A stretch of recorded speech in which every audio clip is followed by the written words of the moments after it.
The twin suns of Korath Prime burned mercilessly over the endless golden dunes. Princess Soraya Voss stood at the edge of the refugee camp, her dark eyes scanning the horizon where her father's kingdom once flourished. 3 years had passed since the night of blood and betrayal. 3 years since General Mordek and his alien allies had murdered King Voss and claimed the throne of the desert planet for themselves. Soraya remembered everything. She remembered the screams of her people. She remembered the cold smile on Mordek's face as he drove his plasma blade through her father's heart. She remembered her mother pushing her into the escape pod, sacrificing herself so her daughter could live. The memories burned hotter than the desert sun, and they kept her alive through the darkest nights. The refugee camp held barely 3,000 survivors. They were scattered across the wasteland, hiding from Mordek's hunting drones and the Krellic soldiers who now patrolled the capital city. The Krellics were an insectoid species from the Outer Rim, beings of pure cruelty who valued only power and conquest. They had offered Mordek advanced weapons and soldiers in exchange for control of Korath's valuable crystal mines. Mordek had sold his own people for a throne. Soraya walked through the camp, and every man, woman, and child bowed their heads in respect. She was no longer the soft princess who had lived in the palace. The desert had hardened her. Her skin was weathered by sand and wind. Her hands were calloused from years of fighting and survival. She had become something more. She had become the Desert Queen. Old Commander Raven approached her with urgent news. His mechanical arm, a replacement for the limb he lost during the coup, clicked softly as he saluted. He told her that their scouts had returned with important information. Mordek was planning a grand celebration in the capital. He would announce his permanent alliance with the Krellics and officially declare himself Emperor of Korath. The ceremony would take place in 5 days. Soraya listened carefully. She asked about the defenses, the number of soldiers, and the positions of the Krellics' warships. Raven provided every detail. The capital was heavily guarded. Mordek had become paranoid over the years, always fearing that the princess might return. He had placed 50,000 soldiers around the palace.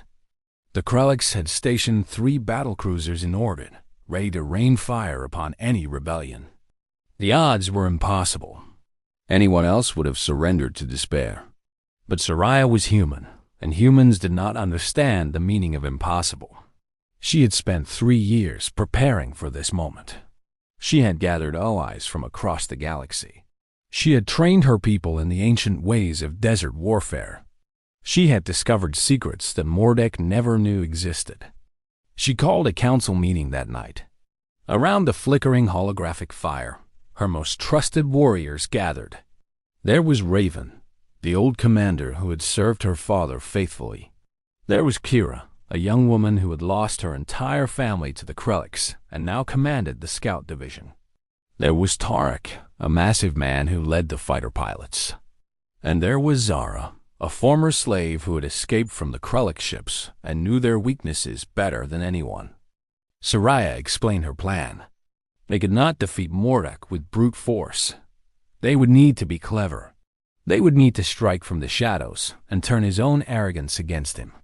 The celebration would be his downfall. While he paraded himself before the galaxy, they would cut off the head of the snake. The first phase involved disabling the orbital defenses. Zara knew the access codes to the Krellics' communication network. She had memorized them during her captivity, knowing that someday they would be useful. They would use these codes to send false orders to the battlecruisers, directing them to the far side of the planet for a routine patrol. This would give them a small window of opportunity. The second phase required infiltrating the capital. Soraya had spent years mapping the underground tunnel systems beneath the city. These tunnels had been built by her ancestors thousands of years ago, long before the age of space travel. Mordek did not know they existed. Through these tunnels, small teams would enter the city and position themselves at key locations. The third phase was the most dangerous. Soraya herself would enter the palace and confront Mordek before his gathered guests. She would challenge him to single combat, invoking the ancient law of Korath. According to tradition, no true ruler could refuse such a challenge. It was a sacred custom that even Mordek dared not break in front of his allies. Her commanders were worried. They argued that the risk was too great. If Soraya died, the resistance would die with her.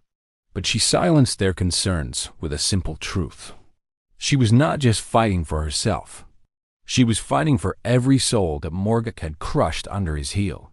She was fighting for her father's memory and her mother's sacrifice. Fear had no place in her heart anymore.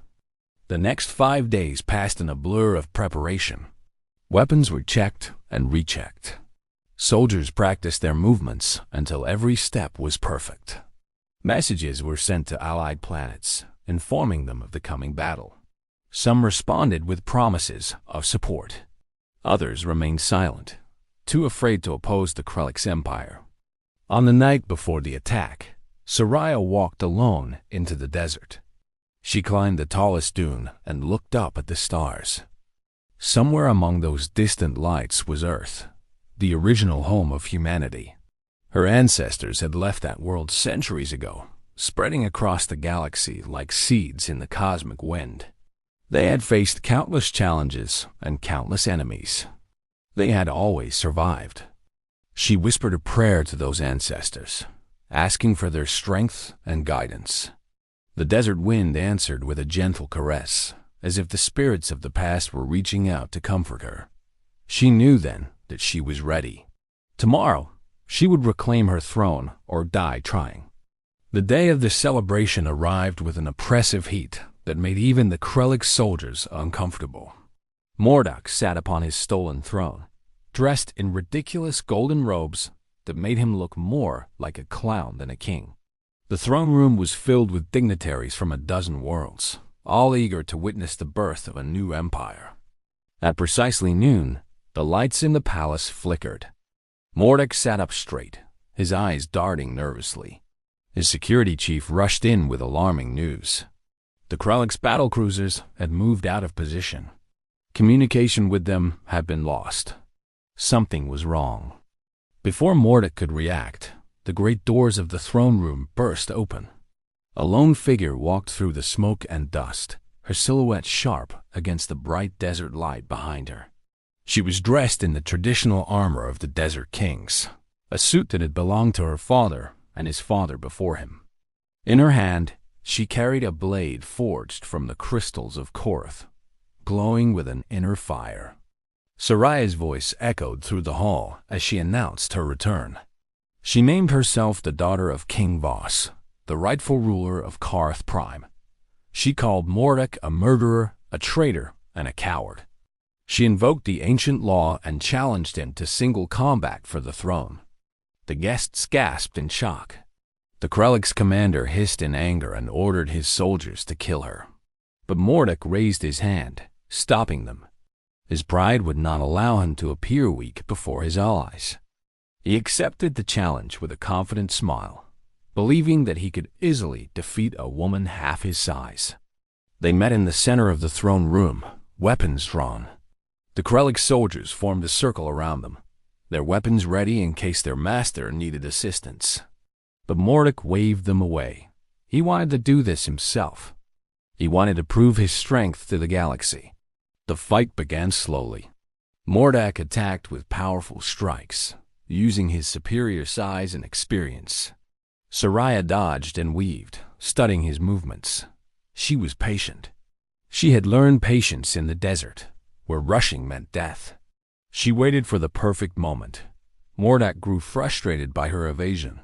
He threw caution to the wind and launched a devastating overhead strike. This was the moment Soraya had been waiting for. She sidestepped the blow and drove her blade into his shoulder, disabling his weapon arm. He screamed in pain and fell to his knees. Soraya stood over him, her blade at his throat. The throne room fell silent. Even the Krelix dared not move. She looked into Mordek's eyes and saw the fear that had always hidden behind his cruelty. He was nothing but a scared little man who had betrayed everything for power. She asked him if he had any last words. He begged for mercy, promising her anything she wanted. He offered her half the kingdom, all the wealth, anything to spare his pathetic life. But Soraya remembered her father's face as Mordek killed him. She remembered her mother's screams. She remembered every innocent person who had suffered under his rule. The blade fell, and Mordek's head rolled across the polished floor. The Krellick's commander roared in fury and ordered his soldiers to attack. But at that moment, explosions rocked the palace. The resistance fighters had emerged from the tunnels and launched their assault. Tarek's pilots appeared in the sky, engaging the remaining Krellick's forces.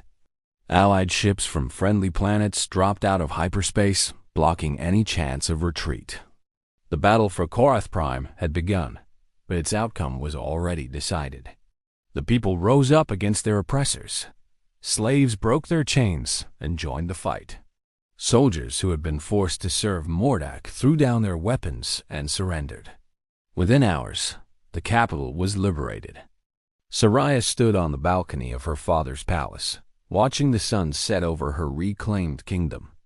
Commander Raven approached and informed her that the remaining traitors had been captured. They awaited her judgment. She nodded grimly. Justice would be served, but not through blind vengeance. Those who had followed Morok out of fear would be given a chance to prove their loyalty. Those who had participated in the massacres would face trial. The worst offenders would pay with their lives.